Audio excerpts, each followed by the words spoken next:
Hello दोस्तों, मैं आपका गाइड, आपका दोस्त अनुराग पांडे, और आप देख रहे हैं हमारा यूट्यूब चैनल। परफेक्शन आईएएस की टेस्ट श्रृंखला चल रही है जो कि बीपीएससी 67 प्री से संबंधित है। अभी तक हमने 3 पेपर कंप्लीट किए हैं। आज ये चौथा पेपर देखेंगे जो कि विज्ञान से संबंधित है। 150 प्रश्न इसमें भी हैं जो कि सिर्फ और सिर्फ विज्ञान से ही है, और इसकी व्याख्या भी आपको मिलेगी। तो पेपर ज़्यादा ही महत्वपूर्ण हो जाएगा, क्योंकि प्रश्न के साथ अगर व्याख्या मिलती तो एक प्रश्न के साथ कम से कम 2 प्रश्न एक्स्ट्रा आपके तैयार हो जाते हैं। तो इसी उम्मीद के साथ आज की वीडियो शुरू करेंगे। और पहले बता देते हैं भाई कि हिंदी इंग्लिश दोनों ही मीडियम में उपलब्ध है ये पेपर। तो हिंदी का हम पढ़ेंगे, फिर साथ में ही इंग्लिश का भी बराबर में चलता रहेगा, तो आप लोग इंग्लिश में देख सकते हैं उसे। और पूरा पेपर कंप्लीट नहीं करेंगे, इसको 2 भागों में डिवाइड कर देंगे, क्योंकि वीडियो बड़ी लंबी हो जाती है, फिर अपलोड में भी समस्या होती है और सुनने में भी थोड़ा अच्छा नहीं लगता, क्योंकि ज़्यादा टाइम हो जाता है ना। तो इसी के साथ आज की वीडियो शुरू करेंगे। टेस्ट है 4 और पार्ट है इसका साइंस का, ठीक है। तो इसके साथ ही वीडियो भी अंत तक ज़रूर देखें। वीडियो को अच्छी लगे तो लाइक शेयर कमेंट भी करें। और टेस्ट तो महत्वपूर्ण है, क्योंकि बीपीएससी की तैयारी करने वाले अधिकतर बच्चे परफेक्शन आईएएस को ही प्रेफर करते हैं, उसी ही प्राथमिकता देते हैं, ठीक है। तो इसका पहला प्रश्न हम देखते हैं। मीठापन के लिए मानव जिह्वा का संवेदनशील भाग होता है। तो देखिए, मुख में जिह्वा एक पेशीय अंग होता है, याद रखना। जिह्वा नम गुलाबी ऊतक से ढकी होती है, जिसे श्लेष्मिक या म्यूकोसा कहा जाता है। अंकुरा अथवा पैपिलिया नामक छोटे प्रक्षेपणों से जिह्वा को उसकी खुरदरी बनावट मिलती है, ठीक है। इतना आपको पता हो गया। एक चीज़ याद रखना, मीठा के लिए जो मानव जिह्वा का संवेदनशील भाग होता है वो होता है उसका टिप, जिसे हम नोक बोलते हैं, बिल्कुल सामने वाला भाग। अगला प्रश्न है, निम्न में से कौन सा एक वास्तविक फल नहीं है? क्या भाई, वास्तविक फल होता क्या है? वास्तविक फल को फल के रूप में परिभाषित किया जा सकता है जो फूलों के निषेचित अंडाशय से बनता हो। वास्तविक फल कौन कौन से हैं भाई? तरबूजा, नींबू, चेरी, ब्लूबेरी, ये सब जो हैं वास्तविक फल हैं। अवास्तविक फल क्या होता है? अवास्तविक फलों को फल के रूप में परिभाषित किया जा सकता है जो पके हुए अंडाशय से फूल के कुछ अन्य भागों जैसे आधार या संदूक परिदल पुंज से बनते हों। इसमें आप केला, अनानास, सेब, काजू, स्ट्रॉबेरी, ये सब आते हैं झूठे फलों की श्रेणी में। तो पूछा गया वास्तविक फल जो नहीं है, तो इसमें केला भी, अनानास भी शामिल है, ठीक है। बाकी आम और आलू बुखारा क्या है? वास्तविक फल है। तो इसका सही उत्तर क्या हो जाएगा? केला और अनानास सही उत्तर ई हो जाएगा। अगला प्रश्न है, हींग को पौधे के किस भाग से निकाला जाता है? ये प्रश्न कई बार पूछा गया है पेपर में, तो थोड़ा सा ध्यान रखने की ज़रूरत है। तो हींग को पौधे के किस भाग से निकाला जाता है? हींग को देखिए, फेरुला एक पौधा है, इसी से निकाला जाता है हींग को, जिसमें बड़े पैमाने पर जड़ या गाजर के आकार की जड़ें होती हैं, जो 4-5 साल की उम्र में मुकुट पर 12.5 से 15 सेंटीमीटर व्यास में होती है। पौधों के फूल आने से ठीक पहले मार्च अप्रैल में जीवित प्रकंद जड़ के ऊपरी भाग को खुला रख दिया जाता है और तने को ताज के करीब काट दिया जाता है। तो ये जो होता है ना, फेरुला हींग अम्बेलिफेरा परिवार का एक शाकीय पादप होता है। याद रखना, शाकीय पादप है भाई। यह ओलियोगम रेजिन है जो पौधे के प्रकंद और जड़ से प्राप्त होता है। हिमाचल प्रदेश के पालमपुर स्थित इंस्टीट्यूट ऑफ हिमालयन बायोरिसोर्स टेक्नोलॉजी ने घोषणा की कि उन्होंने लाहौल और स्पीति के ठंडे रेगिस्तानी क्षेत्र में फेरुला हींग के 800 पौधे लगाए हैं, ठीक है। तो इसका सही उत्तर क्या हो जाएगा? ये पाए जाते हैं भैया जड़ से, ठीक है। हींग को पौधे के जड़ वाले भाग से प्राप्त किया जाता है। सही उत्तर सी हो जाएगा। अगला प्रश्न है, ओट्स जई पौष्टिक होते हैं। क्यों पौष्टिक होते हैं भाई? इसमें ऐसा क्या होता है? क्योंकि उसमें भरपूर होता है। तो क्या भरपूर होता है? ओट्स में देखिए क्या होता है ना, कि ओट्स जो कि जौ है, एक अविश्वसनीय रूप से पौष्टिक भोजन है। जो महत्वपूर्ण विटामिन, खनिज, एंटीऑक्सीडेंट से भरपूर होता है। ठीक है, इसके अलावा वे अन्य अनाज की तुलना में फाइबर और प्रोटीन में उच्च होते हैं। ठीक है, ओट्स में विशेष रूप से कुछ अनूठे घटक भी होते हैं, जैसे घुलनशील फाइबर, बीटा ग्लूकेन होता है, एंटीऑक्सीडेंट जिन्हें एवेंथ्रामाइड्स भी कहा जाता है। भारत में जई की किस्में भूमध्य सागरीय मूल की जई हैं, ध्यान रखना। सतीवा और बाइजेंटीना चारे और अनाज के लिए उगाई जाने वाली मुख्य जई होती है। ठीक है, कौन कौन सी? सतीवा और बाइजेंटीना। तो देखिए, ओट्स होते हैं क्योंकि उसमें भरपूर होता है, क्या होता है? प्रोटीन होता है भाई। ठीक है, इसके अलावा क्या होता है? फाइबर भी होता है, एंटीऑक्सीडेंट भी होता है, इसमें विटामिन भी होता है। तो इसका सही उत्तर क्या हो जाएगा? इसका सही उत्तर हो जाएगा ई। ठीक है, ओके। अगला प्रश्न है, कौन सा अंग बहिस्रावी ग्रंथि, अंतःस्रावी ग्रंथि दोनों के रूप में काम करता है? तो देखिए, अंतःस्रावी ग्रंथि क्या है? अंतःस्रावी तंत्र की नलिका विहीन ग्रंथियां होती हैं जो अपने उत्पादों हार्मोन को सीधे रक्त में स्रावित कर देती हैं। अंतःस्रावी तंत्र की प्रमुख ग्रंथियों में पीनियल ग्रंथि आती है, पिट्यूटरी ग्रंथि आती है, अग्न्याशय आता है, अंडाशय आता है, वृषण आता है, थायराइड ग्रंथि, पैराथायराइड ग्रंथि, हाइपोथैलेमस और अधिवृक्क ग्रंथियां इसमें शामिल होती हैं। किसमें? अंतःस्रावी ग्रंथि में। तो बहिस्रावी में क्या होता है? बहिस्रावी ग्रंथि जो पसीना, आंसू, लार, दूध, पाचक रस जैसे पदार्थ बनाती हैं और उन्हें एक वाहिनी या शरीर की सतह पर खोलकर छोड़ती हैं। एक्सोक्राइन ग्रंथियों के उदाहरणों में कौन सी आएंगी? बाह्य वाले में स्वेद ग्रंथि, अश्रु ग्रंथि, लार ग्रंथि, स्तन ग्रंथि, पेट, अग्न्याशय, आंतों में पाचन ग्रंथियां इसमें शामिल होती हैं। तो दोनों में कौन कौन सी आएंगी? तो भैया देखो, अग्न्याशय तो दोनों में है ना, तो इसका सही उत्तर क्या हो जाएगा? अग्न्याशय हो जाएगा। ठीक है, अगला प्रश्न है, नर यौन हार्मोन है, नर यौन हार्मोन कौन सा है? तो अगर हम नर यौन हार्मोन की बात करेंगे तो इसमें नर यौन हार्मोन होता है टेस्टोस्टेरोन। ठीक है, मादा का यौन हार्मोन कौन सा होता है? ये आपके लिए प्रश्न हो गया। ठीक है, आप बताइएगा कमेंट बॉक्स में। पालक एक उत्कृष्ट स्रोत होता है। पालक एक उत्कृष्ट स्रोत किसका है?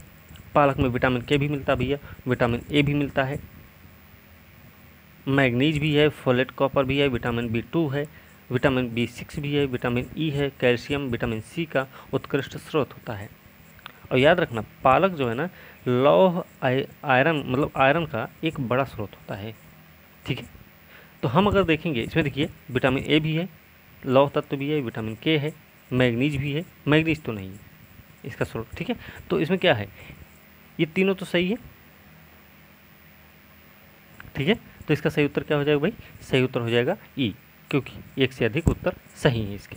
अगला प्रश्न है, सोने जागने के चक्र के लिए निम्न में से कौन सी ग्रंथि उत्तरदायी होती है? तो कौन सी उत्तरदायी होगी भाई? इसमें होगी पीनियल। ठीक है, रेने डेस्कार्टेस द्वारा पीनियल ग्रंथि को सीट ऑफ द सोल के रूप में जाना जाता है। यह मस्तिष्क के केंद्र में स्थित होती है। पीनियल ग्रंथि का मुख्य काम होता है पर्यावरण से दीप्त अदीप्त तक चक्र की स्थिति के बारे में जानकारी प्राप्त करना और इस जानकारी को हार्मोन मेलाटोनिन का उत्पादन और स्राव करना होता है। ठीक है, तो इसका सही उत्तर क्या हो जाएगा? पीनियल ग्रंथि। अगला प्रश्न, निम्न में से कौन वसा भंडारण हार्मोन है? वसा भंडारण हार्मोन कौन सा है भाई? तो थोड़ा देख लेते हैं। देखिए, इसमें जो है ना, इंसुलिन जो होता है वही है वसा भंडारण हार्मोन। इंसुलिन होता क्या है? इंसुलिन शरीर में मुख्य वसा भंडारण हार्मोन है। यह वसा कोशिकाओं को वसा जमा करने के लिए कहता है और संग्रहित वसा को टूटने से रोकता भी है। जब कोशिकाएं इंसुलिन प्रतिरोधी होती हैं तो रक्त शर्करा और इंसुलिन दोनों का स्तर काफ़ी बढ़ जाता है। मेलाटोनिन, तो मेलाटोनिन क्या है भाई? ये भी देख लेते हैं। तो मेलाटोनिन का प्राथमिक शारीरिक काम होता है जिसका स्राव रात की लंबाई के अनुसार समायोजित हो जाता है। शरीर की संरचनाओं को दीप्त और अदीप्त के दैनिक चक्र से संबंधित जानकारी देता है। तो एक है कोर्टिसोल। क्या होता है? तो कोर्टिसोल भैया रक्तचाप, प्रतिरक्षा कार्य और शरीर की सूजन रोधी प्रक्रियाओं को बनाए रखने में मदद करता है। ठीक है, ध्यान रखना, तीनों का हमने काम बता दिया। एस्ट्रोजन आपको पता ही है, तो इसका सही उत्तर क्या हो जाएगा? इंसुलिन हो जाएगा। ठीक है, वसा भंडारण का हार्मोन होता है। अगला प्रश्न देखते हैं, कौन सा हार्मोन तनाव की स्थिति में प्राकृतिक अलार्म सिस्टम के रूप में काम करता है? प्राकृतिक अलार्म सिस्टम के रूप में कौन सा काम करता है? देखिए, प्रमुख तनाव हार्मोन कॉर्टिसोल रक्त प्रवाह में शर्करा को बढ़ा देता है। क्या नाम है? कॉर्टिसोल। आपके मस्तिष्क में ग्लूकोज के उपयोग को बढ़ाता है। ऊतकों की मरम्मत करने वाले पदार्थों की उपलब्धता को भी बढ़ा देता है। कॉर्टिसोल उन कार्यों पर भी अंकुश लगाता है जो किसी घटना के लिए स्वचालित शारीरिक प्रक्रिया की स्थिति में गैर जरूरी या हानिकारक होते हैं। तो इसका सही उत्तर क्या हो जाएगा? कॉर्टिसोल। क्या होता है ये प्राकृतिक अलार्म सिस्टम के रूप में काम करता है। ठीक है, कब काम करता है? तनाव की स्थिति में। अगला प्रश्न है, निम्न में से कौन वसा में घुलनशील विटामिन है? देखिए, वसा में जो घुलनशील विटामिन होती हैं वो है ADEK। ADEK होता है वसा में घुलनशील। ठीक है, ध्यान रखना। तो इसका सही उत्तर क्या हो जाएगा? A और D दोनों सही हैं, तो इसका सही उत्तर E हो जाएगा। अगला प्रश्न देखते हैं, भारतीय आंवला किसका भरपूर स्रोत है? देखिए, भारतीय आंवला हो या कोई भी आंवला हो, आंवला जो है विटामिन C का प्रमुख स्रोत होता है। तो इसका सही उत्तर क्या हो जाएगा? Vitamin C। अगला प्रश्न है, ग्रेगर जॉन मेंडल ने आनुवंशिकता के सिद्धांत की स्थापना की थी, तो ये किस पे की थी? मटर के पौधे पर इन्होंने प्रयोग किया था। मटर पर इन्होंने ये प्रयोग किया था। ठीक है, तो ध्यान रखना, इसका सही उत्तर हो जाएगा मटर पर प्रयोग करके। अगला प्रश्न है, चिकित्सा विज्ञान की वह शाखा जो संक्रामक बीमारी और उसके कारणों का अध्ययन करता है, उसको क्या बोलते हैं? उसको विकृति विज्ञान, अर्बुद विज्ञान, महामारी विज्ञान, सूक्ष्म जैविकी विज्ञान, या कुछ नहीं, या फिर एक से अधिक? तो देखिए, चिकित्सा विज्ञान की जो शाखा संक्रामक बीमारी और उनके कारणों का अध्ययन करती है उसको बोलते हैं महामारी विज्ञान। ठीक है, अच्छा एक चीज़ याद रखना, विकृति विज्ञान क्या होता है? जिसको बोलते हैं पैथोलॉजी। क्या होता है ये? अथवा इसको पैथोलॉजी भी बोलते हैं। ये रोग का अध्ययन होता है, यह विज्ञान और चिकित्सा के बीच का सेतु माना जाता है। किसको? विकृति विज्ञान को। ऑन्कोलॉजी क्या है भाई? ऑन्कोलॉजी अर्बुद विज्ञान जो है, ऑन्कोलॉजी में कैंसर का अध्ययन होता है भाई। महामारी विज्ञान में क्या करते हैं? इसका अध्ययन होता है कि लोगों के विभिन्न समूहों में कितनी बार बीमारियां होती हैं और क्यों होती हैं। तो सूक्ष्म जीव विज्ञान में क्या होता है?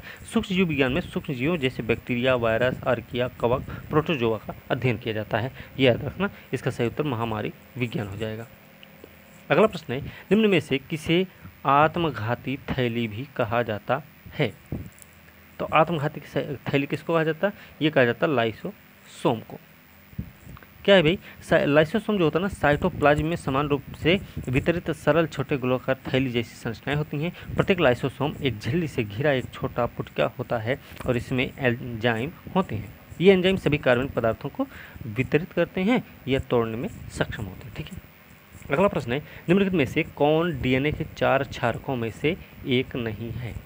4 क्षारकों में से एक नहीं है, वो कौन सा है? तो देखिए, इसमें सही उत्तर क्या हो जाएगा? ग्वानिन है, एडेनिन है, साइटोसिन है या यूरेसिल है? तो इसका सही उत्तर हो जाएगा भैया यूरेसिल। कैसे होगा अब देखते हैं थोड़ा। देखिए क्या है ना, डीऑक्सीराइबोन्यूक्लिक एसिड दो पॉलीन्यूक्लियोटाइड श्रृंखलाओं से बना एक अणु होता है जो सभी ज्ञात जीवों और कई वायरस के विकास, कामकाज, वृद्धि, प्रजनन के लिए आनुवंशिक निर्देश को लेकर एक द्विकुंडल बनाने के लिए एक दूसरे के चारों ओर कुंडल बनाता रहता है। याद रखना, डीएनए में 4 न्यूक्लियोटाइड या क्षारक होते हैं भैया। एडेनिन होता है ए, साइटोसिन होता है बी, ग्वानिन होता है जी, थाइमिन होता है टी। तो डीएनए के 4 क्षारकों में से एडेनिन भी है, ग्वानिन भी है, साइटोसिन भी है, यूरेसिल भी है। ठीक है, तो यह ध्यान रखना, इसका सही उत्तर क्या हो जाएगा? इसमें तो सभी सही हो जाएंगे ना। चलिए, इसका सही उत्तर हो जाएगा ई, क्योंकि सभी इसके सही हैं। ठीक है, अगला प्रश्न है, ऑर्निथोफिलस फूलों में परागण का अभिकर्मक होता है। ऑर्निथोफिलस फूलों में परागण का अभिकर्मक होता है। क्या होता भाई? देखिए, ऑर्निथो जो फिलस है ना, पौधे ऐसे पौधे होते हैं जिनमें पक्षियों के माध्यम से फूलों का परागण होता है, पक्षियों के माध्यम से। ठीक है, अच्छा, इसी में एनेमोफिल्स क्या होता है? वे पौधे जिनमें फूल हवा के माध्यम से परागित होते हैं। जूफिलस क्या होता है? वे पौधे जिनमें जानवरों के माध्यम से होता है फूलों का परागण। एक चिरपेट्रोफिलस होता है। ये क्या होता है, इसमें चमगादड़ों द्वारा फूलों का परागण किया जाता है। इसका सही उत्तर क्या हो जाएगा, पक्षियों द्वारा जो होता है वही है ऑर्निथोफिलस। हवा द्वारा जो होता क्या है, एनेमोफिलस है। जूफिलस क्या है, जो जानवरों द्वारा होता है। चिरपेट्रोफिलस क्या है, ये चमगादड़ों द्वारा होता है। ठीक है भैया, सब याद रखना। अगला प्रश्न देखते हैं, निम्न में से कौन पौधों में अंकुरण में सहायक होता है। पौधों में अंकुरण में कौन सहायक होता है भाई। अब देखिए, इसमें ऑक्सिन है, एथिलीन है, साइटोकिनिन है, जिबरेलिन है। देखिए जैसे जिबरेलिन है, ऑक्सिन है। ऑक्सिन क्या भाई, ऑक्सिन होता है वृद्धि में मदद करता भाई, ऑक्सिन। जिबरेलिन क्या करता है, ये अंकुरण में मदद करता है, फूल खिलने में मदद करता है, जिबरेलिन याद रखना। एथिलीन क्या होता है, फलों के पकने में मदद करता है, और ठीक है। और साइटोकिनिन क्या होता है, बीजों में निष्क्रियता को तोड़ देता है। तो इसका सही उत्तर क्या हो जाएगा, जिबरेलिन। ठीक है, याद रखना, जिबरेलिन इसका सही उत्तर हो जाएगा। अगला प्रश्न है, कुछ लोगों में समय पर रक्त का थक्का नहीं बन पाता है, वो पीड़ित होते हैं किससे। इस सिकल सेल रोग, रक्ताल्पता, पैतृक रक्तस्राव, पार्किंसन बीमारी या कुछ और। तो देखिए क्या है, हीमोफीलिया। हीमोफीलिया जो होती है ना, एक जीन में उत्परिवर्तन या परिवर्तन के कारण होता है, जो रक्त का थक्का बनाने के लिए आवश्यक क्लॉटिंग फैक्टर प्रोटीन बनाने के लिए निर्देश प्रदान करता है। यह परिवर्तन या उत्परिवर्तन क्लॉटिंग प्रोटीन को पूरी तरह गायब या ठीक करने से काम करने या होने से रोक सकता है। और ये जीन जो होते हैं ना, वो एक्स गुणसूत्र पर स्थित होते हैं। ठीक है, तो इसका सही उत्तर क्या हो जाएगा, हीमोफीलिया या पैतृक रक्तस्राव। ठीक है, अगला प्रश्न है, श्वेत रक्त कणिकाओं को कहा जाता है, क्या कहा जाता है श्वेत रक्त कणिकाओं को। देखिए भाई, इनको बोलते हैं ल्यूकोसाइट्स। श्वेत रक्त कणिकाओं को ल्यूकोसाइट्स बोलते हैं। अगला प्रश्न है, फेफड़ों की क्रियात्मक इकाई क्या कहलाती है। तो फेफड़ों की क्रियात्मक इकाई को क्या बोलते हैं, इसको बोलते हैं एल्वियोली। एल्वियोली है क्या, एल्वियोली जो है ना, फेफड़ों की कार्यात्मक इकाई होती है और वो गैसीय विनिमय के लिए स्थान प्रदान करती है। तो इसका सही उत्तर हो जाएगा एल्वियोली। अगला प्रश्न है, पित्तरस निम्नलिखित में से किस अंग द्वारा स्रावित होता है। पित्तरस कौन से अंग से स्रावित होता है भाई, ये जो होता है ना, ये यकृत से स्रावित होता है। यकृत छोटी आंत में वसा को पायसीकरण करने के लिए पित्त स्रावित करता है। किसके लिए करता है, वसा को पायसीकरण करने के लिए वसा को पित्त को स्रावित करता है। यकृत शरीर के सबसे बड़े अंगों में से एक है और यह लगातार पित्त का उत्पादन करता रहता है। यह पीले भूरे रंग का तरल पदार्थ ग्रहणी में वसा को पायसीकरण करके रासायनिक पाचन में सहायता करता है। तो इसका सही उत्तर क्या हो जाएगा, अंग द्वारा स्रावित होता है पित्तरस, तो ये यकृत से होता है। ठीक है, अगला प्रश्न है, अंधनाल या कैसम बोलते हैं इसको, निम्न में से किसका भाग है। देखिए क्या है ना, कि बड़ी आंत का वह भाग होता है जो प्रतीकात्मक सूक्ष्म जीवों की मेजबानी करता है। बड़ी आंत में बृहदांत होता है, मलाशय होता है, गुदनाल भी होता है। बड़ी आंत की दीवार में उसी प्रकार के ऊतक होते हैं जो पाचन तंत्र के अन्य भागों में पाए जाते हैं, लेकिन कुछ विशिष्ट विशेषताएं भी होती हैं। तो इसका सही उत्तर क्या हो जाएगा, इसका सही उत्तर हो जाएगा बड़ी आंत। अंधनाल क्या है, बड़ी आंत है। ठीक है, ध्यान रखना। अगला प्रश्न है, विल्सन रोग किसकी अधिकता के कारण होता है। विल्सन की बीमारी ना, तांबे के परिवहन का एक दुर्लभ ऑटोसोमल रिसेसिव विकार होता है, जिसके परिणामस्वरूप तांबा जमा हो जाता है और यकृत और मस्तिष्क में विषाक्तता हो जाती है। तो क्या है भाई, इसमें तांबा की अधिकता के कारण विल्सन रोग होता है। अगला प्रश्न है, टीकाकरण का जनक किसे कहा जाता है। टीकाकरण का जनक, देखिए एडवर्ड जेनर महोदय ने 1796 में काउपॉक्स के नाम से जानी जाने वाली वेरियोलेट वैक्सीन के अपने परीक्षण में इसका इस्तेमाल किया था, जिसमें उन्होंने चेचक के सुरक्षात्मक प्रभाव का वर्णन किया। एडवर्ड जेनर को अक्सर प्रतिरक्षा विज्ञान का जनक कहा जाता है भाई। क्या कहा जाता है, एडवर्ड जेनर को प्रतिरक्षा विज्ञान का जनक। सही उत्तर क्या हो गया, एडवर्ड जेनर। अगला प्रश्न है, अमीनो अम्ल निम्न में से किसका मुख्य अवयव है। ये जैव अणुओं का एक वर्ग है जिसमें दोनों अमीनो समूह,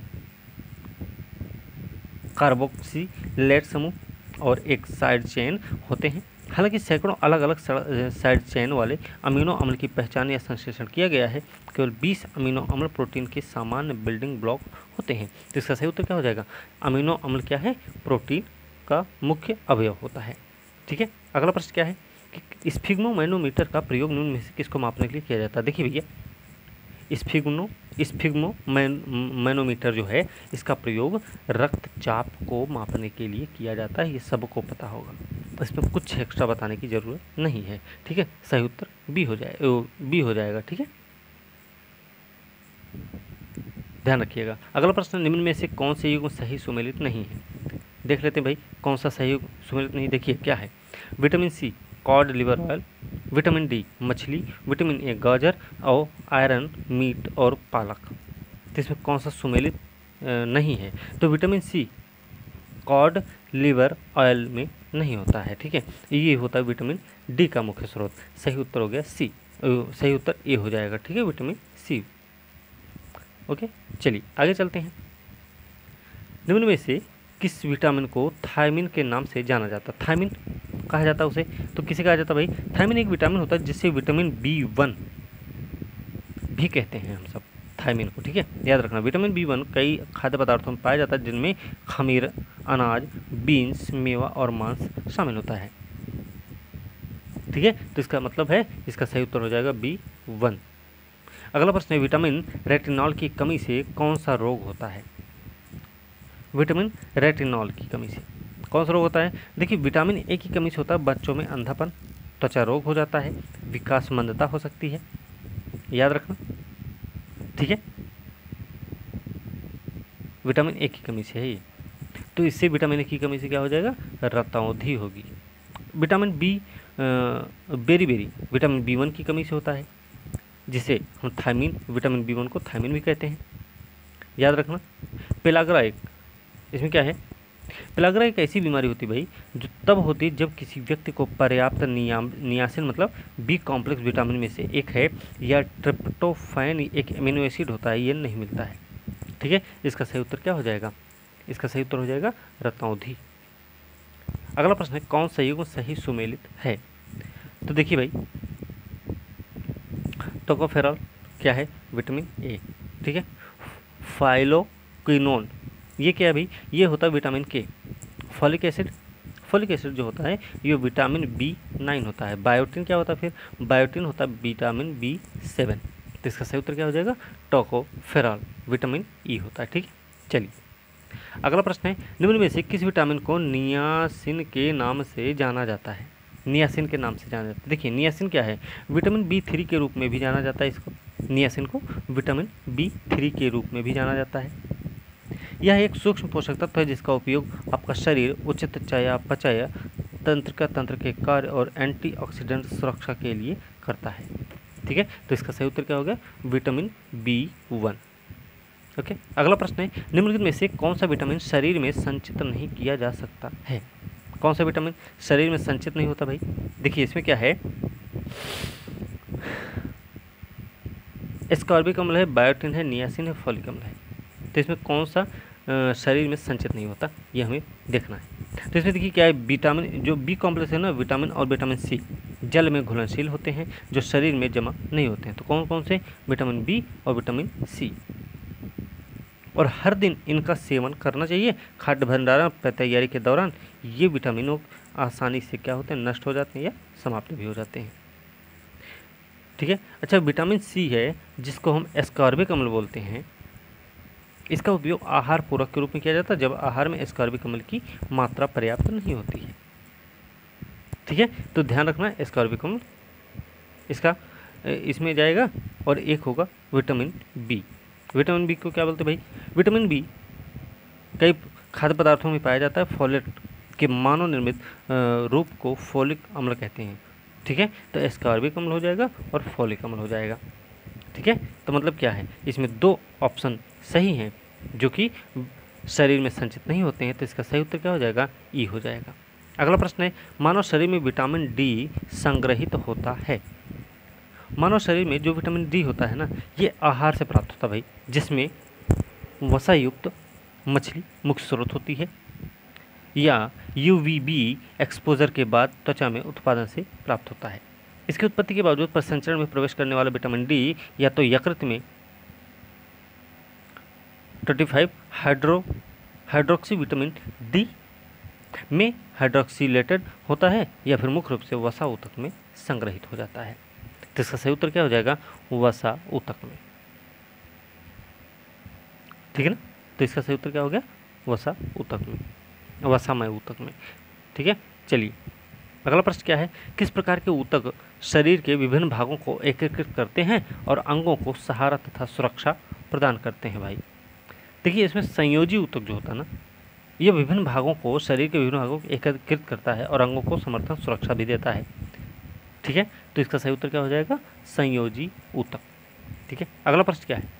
अब पेशी ऊतक क्या है तो थोड़ा ये भी देख लेते हैं। तो पेशी ऊतक शरीर को चलने में मदद करता है। उपकला ऊतक क्या है? तो सतह पर पदार्थ की गति को नियंत्रित करने वाले आवरण के रूप में काम करता है। तो तंत्रिका ऊतक क्या होता है भाई? तंत्रिका ऊतक जो है सूचना का प्रसार करता है। अगला प्रश्न क्या है? निम्नलिखित में से कौन सा हार्मोन भूख को नियंत्रित करने के लिए उत्तरदायी होता है? कौन सा होता है? देखिए, भूख बढ़ाने वाला घ्रेलिन मुख्य रूप से आमाशय में स्रावित होता है, याद रखना। और माना जाता है कि यह मस्तिष्क को भूख का संकेत देता है। कौन? घ्रेलिन। ठीक है, याद रखना। यदि कोई व्यक्ति खा रहा है तो आप शरीर से घ्रेलिन बढ़ाने की अपेक्षा करेंगे, और यदि वे अधिक खा रहे हैं तो इसे कम भी करें।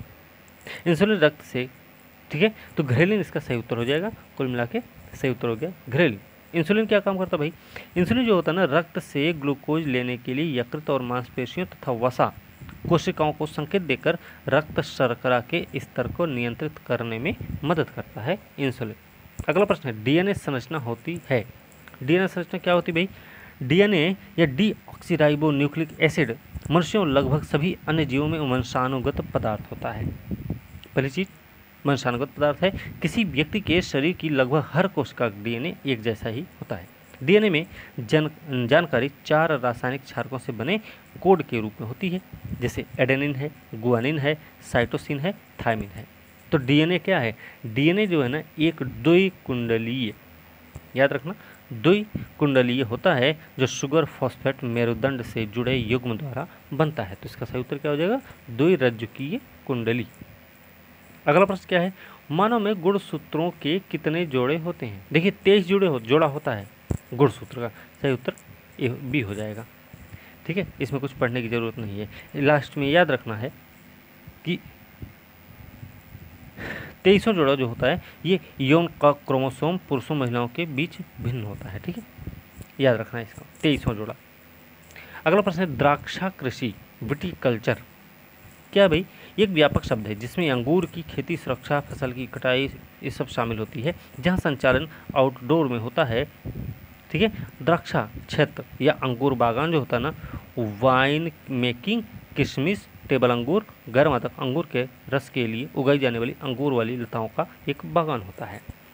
तो क्या है? द्राक्षा कृषि या विटीकल्चर क्या है भैया? द्राक्षा कृषि भी आ सकता है, विटीकल्चर भी आ सकता है। इसका सही उत्तर हो जाएगा अंगूर से संबंधित है। ठीक है, अंगूर उगाने का विज्ञान है।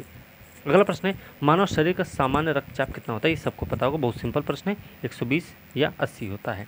ठीक है, अब 120 या 80 जो होता है ना, इसमें देखिए 120 वाले को क्या बोलते हैं? इसको बोलते हैं सिस्टोलिक, और 80 वाले को क्या बोलते हैं? 80 को बोलते हैं डायस्टोलिक। ठीक है, याद रखना। चलिए अगला प्रश्न देखते हैं। सामान्य से तेज नाड़ी या हृदय गति के लिए किस शब्द का प्रयोग किया जाता है? कौन सा शब्द का प्रयोग होगा भाई? देखिए, इसमें क्षिप्र हृदयता, जिसे टैकीकार्डिया भी कहते हैं, एक हृदय गति है जो सामान्य विश्राम दर से अधिक हो जाती है। तो इसका सही उत्तर क्या हो जाएगा? क्षिप्र हृदयता, टैकीकार्डिया। अगला प्रश्न क्या है कि सामान्य नाड़ी या हृदय गति के से धीमी गति के लिए किस शब्द का इस्तेमाल होता है? देखिए भैया, अधिक के लिए हमने अभी पढ़ा क्षिप्र हृदयता होता है, तो हृदय गति से धीमी गति के लिए उसके लिए कौन सा शब्द प्रयोग किया जाएगा? तो देखिए भैया, ब्रेडिकार्डिया नाम है। ब्रेडिकार्डिया क्या है? एक सामान्य हृदय गति से धीमी होती है। आराम के वक्त क्या होता है? आराम के वक्त वयस्कों का हृदय आमतौर पर 1 मिनट में 60 से 100 बार धड़कता है। यदि आपको ब्रेडिकार्डिया है तो आपका दिल 1 मिनट में 60 बार से कम धड़केगा। ये भी बात याद रखना। तो इसका सही उत्तर क्या हो जाएगा? ब्रेडिकार्डिया। अगर ब्रेडिकार्डिया है तो क्या होगा? आपका दिल जो है 1 मिनट में 60 बार से कम धड़केगा। अगर नहीं है तो ये कितना धड़केगा? 60 से 100 के बीच में। ठीक है, चलिए अगला प्रश्न देखते हैं। ग्लोसाइटिस रोग शरीर के किस अंग को प्रभावित करता है? ग्लोसाइटिस, ये देखिए जिह्वा की सूजन को दर्शाता है। यह स्थिति जिह्वा के आकार में सूजन, रंग में परिवर्तन, सतह पर एक अलग रूप विकसित करने का कारण हो सकता है। तो इसका सही उत्तर क्या हो जाएगा? जिह्वा। ग्लोसाइटिस रोग किससे संबंधित है? जिह्वा से संबंधित है। अच्छा, अगला प्रश्न है, पशुओं के जीवाणु रोगों में से कौन सा है जो मनुष्यों में संचरणीय होता है? तो कौन सा भाई? देखिए जानवरों में बैक्टीरियल जूनोटिक रोग होता है, इसमें एंथ्रेक्स होता है, ब्रुसेलोसिस होता है, गोजातीय तपेदिक होता है, लिस्ट्रियोसिस होता है, साल्मोनेलोसिस होता है, लेप्टोस्पायरोसिस होता है, कैट स्क्रैच रोग होता है तथा साइटोकोसिस होता है। देखिए मनुष्यों में सबसे अधिक पीड़ित जूनोटिक संक्रमण जानवरों के काटने और खरोच के माध्यम से फैलता है, याद रखना। ठीक है। दाद, दाद क्या है? दाद जो होता है ना, एक रिंग वर्म बोलते हैं इसको, त्वचा और नाखूनों का एक सामान्य संक्रमण जो कवक अथवा फंगस के कारण होता है भाई, इसलिए अब दाद हो गया ये।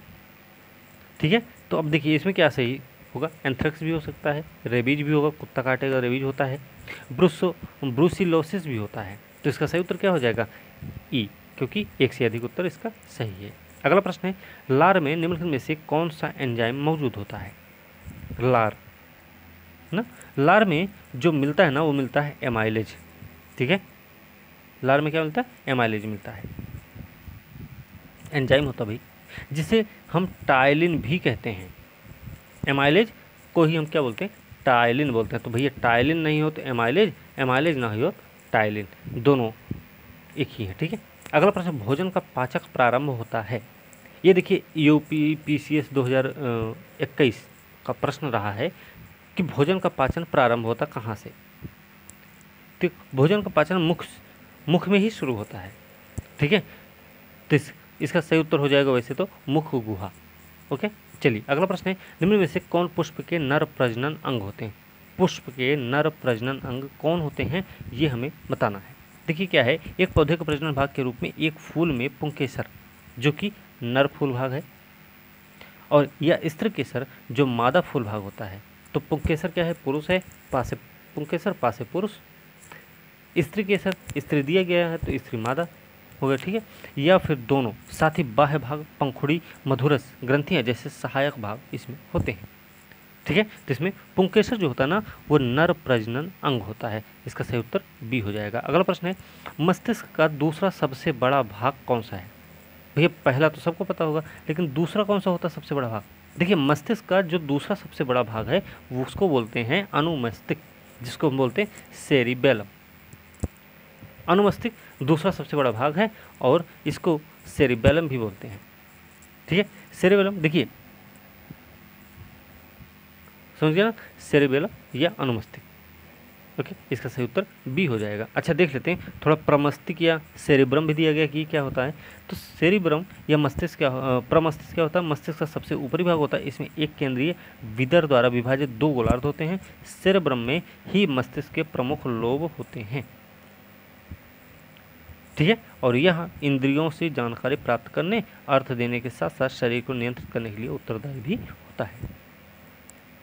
तो सेरिबेलम जो है उसका काम क्या होता है? सेरिबेलम का काम है भैया इन्हीं विभिन्न मांसपेशी समूहों के समय और बल का समन्वय करना है ताकि द्रव अंग या शरीर की गति उत्पन्न हो सके, और पेशी अधिगम, सेरिबेलम पेशी अधिगम के लिए महत्वपूर्ण होता है। ठीक है, सही उत्तर क्या हो गया भैया? इसका सेरिबेलम या अनुमस्तिष्क। अगला प्रश्न, निम्न में से कौन मानव में स्वेद या पसीना का घटक होता है? स्वेद या पसीना का जो घटक है, अब देखिए क्या है, स्वेद क्या होते हैं? स्पष्ट रूप से देखा जाए तो गंधहीन होते हैं, इसमें 98 से 99% जल होता है, इसमें NaCl, वसामय अम्ल, लैक्टिक अम्ल, साइट्रिक अम्ल और एस्कॉर्बिक अम्ल, अमीनो अम्ल, यूरिया और यूरिक एसिड भी पाया जाता है। तो लैक्टिक अम्ल भी मिलता है।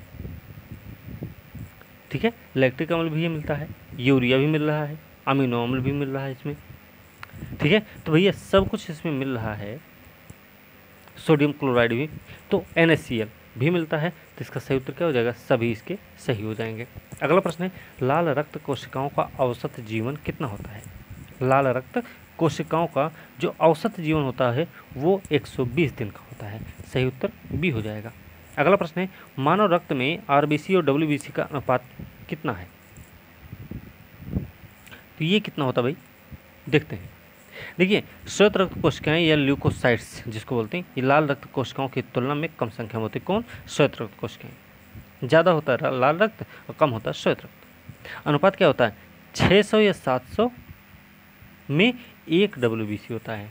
तो 600 अनुपात 1 भी हो सकता है या 700 अनुपात 1 भी हो सकता है। तो सही उत्तर क्या हो जाएगा? 600 अनुपात 1। अगला प्रश्न देखते हैं। रक्त का जमाव एक एंजाइम द्वारा उत्प्रेरित होता है। एक एंजाइम द्वारा रक्त का जमाव उत्प्रेरित होता है जिसे कहते हैं, तो क्या कहते हैं भाई? रक्त का थक्का जमाने वाले प्रोटीन को, प्रोटीन जो होता है ना, थ्रोम्बिन होता है। एक एंजाइम जो फाइब्रिनोजन को फाइब्रिन में परिवर्तित करता है और एक प्रतिक्रिया जो फाइब्रिन के थक्के के निर्माण की ओर ले जाती है। तो क्या अभी ये थ्रोम्बिन इसका सही उत्तर हो जाएगा। पेप्सिन क्या होता है? पेप्सिन भैया एक एंजाइम विशेष प्रोटीन होता है जो भोजन को पचाने में आपकी मदद करता है और आपका अधिकांश एमाइलेज अग्न्याशय और लार ग्रंथियों में बनता है। ठीक है ना? तो इसका सही उत्तर कुल मिला के थ्रोम्बिन होगा। ओके, अगला प्रश्न है, जन्म के बाद माँ द्वारा उत्पादित और स्रावित पहला दूध क्या कहलाता है? तो ये क्या होता भाई? अब देखिए, कोलोस्ट्रम एक शब्द है जो जन्म देने के तुरंत बाद मादा स्तनधारियों द्वारा उत्पादित पोषक तत्वों से भरपूर तरल पदार्थ, प्रतिरक्षा, विकास, ऊतक मरम्मत कारकों से भरा होता है। यह एक जटिल जैविक द्रव है जो नवजात शिशु में रोग प्रतिरोधक क्षमता के विकास में मदद करता है। तो इसका सही उत्तर क्या हो जाएगा? कोलोस्ट्रम। ठीक है, ध्यान रखना। ये एक और है, इसमें अमीनो अम्ल क्या होता है? संरचनात्मक इकाई है जो प्रोटीन बनाते हैं। ठीक है, तो थोड़ा सा ये भी याद रखना। अगला प्रश्न है, कार्बोहाइड्रेट ऊतकों में जमा होते हैं। कार्बोहाइड्रेट ऊतकों में जमा होते हैं, तो कहाँ जमा होते हैं भाई?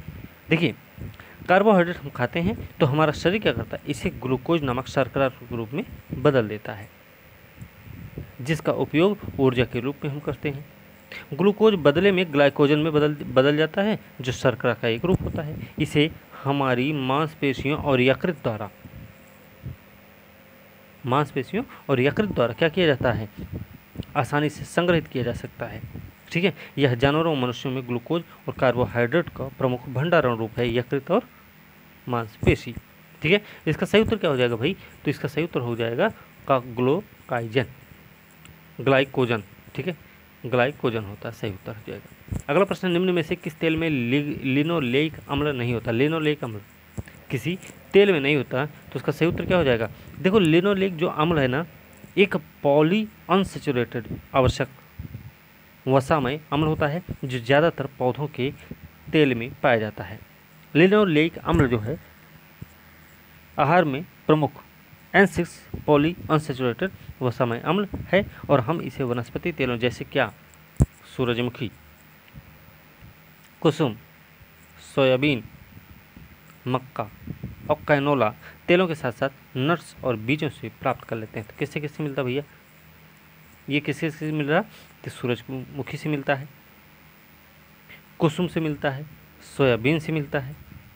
ठीक है, इन्हीं सब चीज़ों से ये प्राप्त होता है। तो इसमें कैनोला तेल भी है, नट्स से भी मिलता है। तो इसमें देखिए नारियल तेल दिया गया एक ऑप्शन, तो इसका सही उत्तर हो जाएगा डी।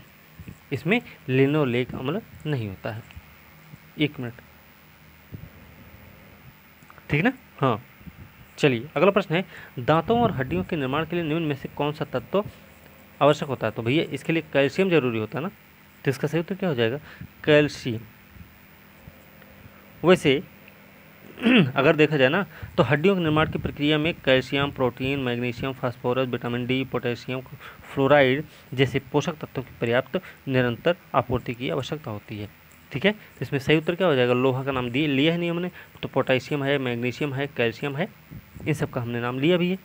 तो विटामिन डी भी है, याद रखना, फ्लोराइड भी है, तो इसका सही उत्तर हो जाएगा ई, क्योंकि एक से अधिक आंसर इसके सही है। अगला प्रश्न है, निम्न में से कौन सा रोग प्रोटोजोआ के कारण होता है? कौन सा रोग ऐसा है जो प्रोटोजोआ के कारण होता है? देखिए भी, नींद की बीमारी होती है या स्लीपिंग सिकनेस होती है, और कालाजार प्रोटोजोआ के कारण होते हैं। नींद की बीमारी और कालाजार, तो इसका सही उत्तर क्या हो जाएगा? ई हो जाएगा। ठीक है। अगला प्रश्न है, धनु स्तंभ, जिसको हम टिटनेस बोलते हैं, धनुष्टंकार भी बोला जाता है उसको, और कुकुर खांसी, पर्टुसिस बोलते हैं, पर्टुसिस रोग किसके कारण होता है? तो देखिए, टेटनस है, डिप्थीरिया है, कुकुर खांसी, काली खांसी, पर्टुसिस है, ये गंभीर जीवाणु संक्रमण बीमारियां हैं भाई। तो इसका सही उत्तर क्या हो जाएगा? जीवाणु।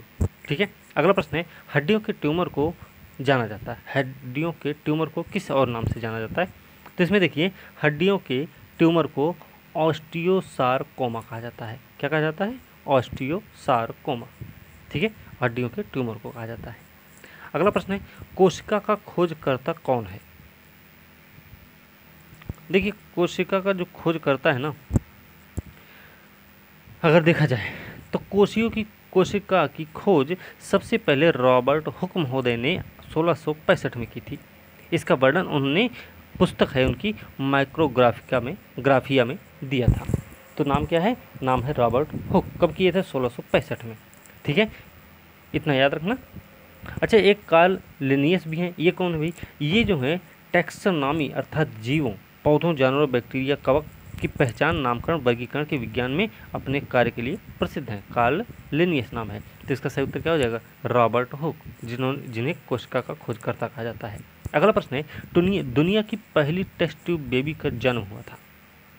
पहली टेस्ट ट्यूब बेबी देखिए बना है 25 जुलाई 1978 को Louise Joy Brown in vitro fertilisation के माध्यम से दुनिया के पहले बच्चे का जन्म इंग्लैंड के मैनचेस्टर के ओल्ड हैम और डिस्ट्रिक्ट जनरल अस्पताल में माता पिता लेस्ली और पीटर ब्राउन के घर हुआ था। कहाँ हुआ था भैया?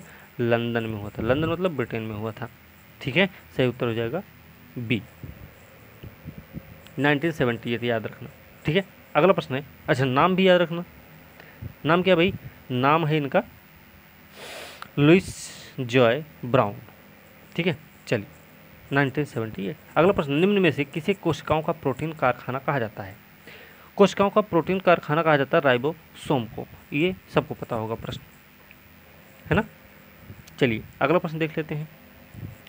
पौधों में निम्नलिखित में से किसके परिवहन के लिए फ्लोएम उत्तरदायी? देखिए भैया, दो होता है, एक जाइलम होता है, एक फ्लोएम होता है।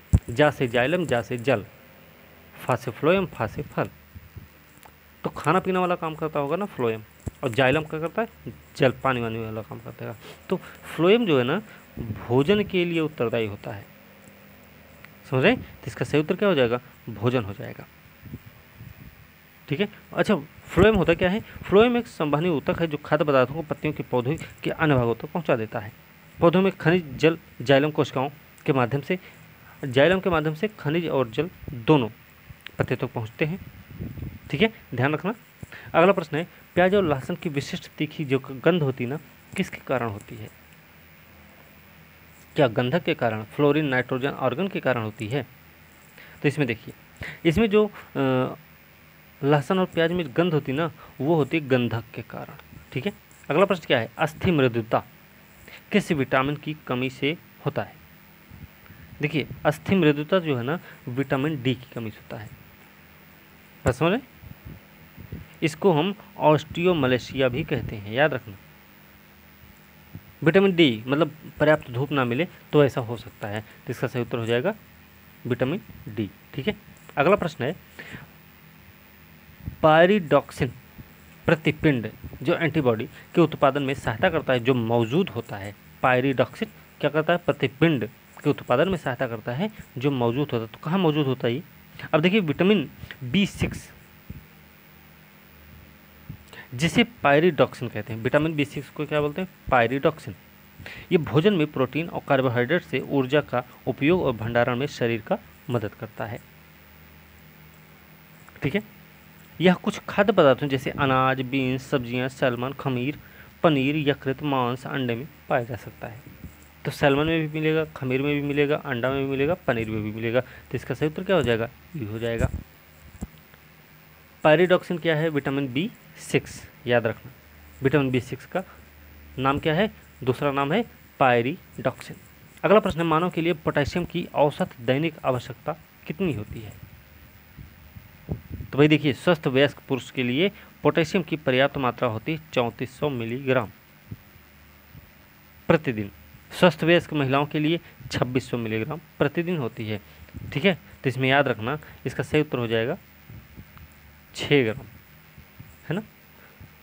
तो इसका सही उत्तर हो जाएगा 6 ग्राम। अगला प्रश्न क्या है, क्योंकि ये दोनों के लिए है ना 6 ग्राम, इसलिए बता रहे हैं औसत। अगला प्रश्न है, निम्न में से कौन सा विटामिन सूर्य के प्रकाश के संपर्क में आने पर मानव द्वारा संश्लेषित किया जा सकता है? भैया सबको पता है, ये बहुत सिंपल प्रश्न है, विटामिन डी होता है। अगला प्रश्न है, विटामिन के शरीर के किस अंग में बैक्टीरिया द्वारा संश्लेषित होता है? विटामिन के शरीर के किस अंग में बैक्टीरिया के द्वारा संश्लेषित होता है? तो देख लेते हैं, विटामिन के कई खाद्य पदार्थों में पाया जाता है, याद रखना, जिसमें पत्तेदार साग होते हैं, फूल गोभी, इन सब में मिलता है। हालांकि विटामिन के मुख्यतः बड़ी आंत में बैक्टीरिया द्वारा क्या किया जाता है? संश्लेषित किया जाता है। किसमें? बड़ी आंत में। विटामिन ए की कमी से महत्वपूर्ण रक्तस्राव, हड्डियों का मंद विकास, ऑस्टियोपोरोसिस या और हृदय का रोग का खतरा बढ़ जाता है। तो इसकी भैया कहाँ होता है? ये होता है बड़ी आंत में संश्लेषित होता है। ठीक है, अगला प्रश्न है, प्राणी शास्त्र का जनक किसे कहा जाता है? अब देखो भैया,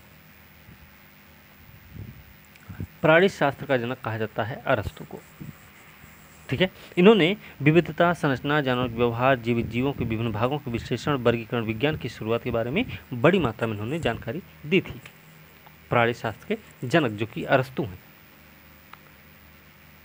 तो डार्विन क्यों प्रसिद्ध हैं? डार्विन अपने विकासवाद के सिद्धांत के लिए प्रसिद्ध हैं। ठीक है, याद रखना। और आनुवंशिकता का सिद्धांत किसने दिया? ये दिया था भैया मंडल ने। ठीक है, तो सही उत्तर क्या हो जाएगा? प्राणी शास्त्र का जनक अरस्तु को कहा जाता है। अगला प्रश्न क्या है, रंध्र मैग्नम किसका हिस्सा? रंध्र मैग्नम किसका हिस्सा होता है? तो ये किसका हिस्सा भाई?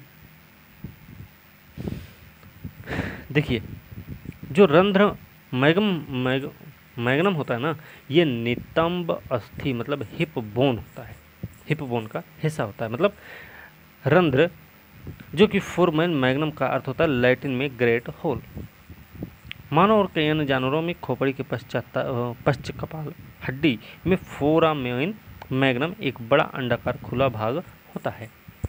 तो क्या है? रंध्र मैग्नम भैया नितंब अस्थि होता है क्या?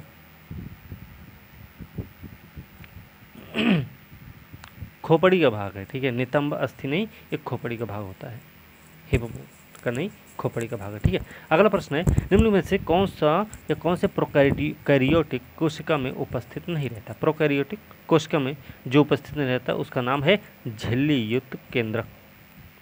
ठीक है, झिल्ली युक्त केंद्रक होता है। अगला प्रश्न देखते हैं, निम्नलिखित में से कौन पौधों के लिए आवश्यक सूक्ष्म पोषक तत्व नहीं? आवश्यक सूक्ष्म पोषक तत्व जो नहीं है पौधों के लिए वो क्या हैं? अब देखिए, इसमें सूक्ष्म पोषक तत्व बोरॉन, जिंक, मैग्नीज, लोहा, तांबा, मॉलिब्डेनम, क्लोरीन के रूप में परिभाषित 7 आवश्यक पादप पोषक तत्व होते हैं। कौन कौन से होते हैं भैया? मॉलिब्डेनम भी है, तांबा भी है, ठीक है, जिंक भी है, बोरॉन भी है, मैग्नीज है, क्लोरीन भी है, ये सभी हैं। तो इसमें देखिए मॉलिब्डेनम भी दे रहा है। ठीक है, इसके अलावा क्या है? तांबा भी है। तो इसमें देखिए दो तो उत्तर इसके सही हैं कि ये दोनों तो होते ही हैं पोषक तत्व। तो इसमें और भी होते हैं ना, नाइट्रोजन, पोटेशियम। पोटेशियम भी होता है क्या?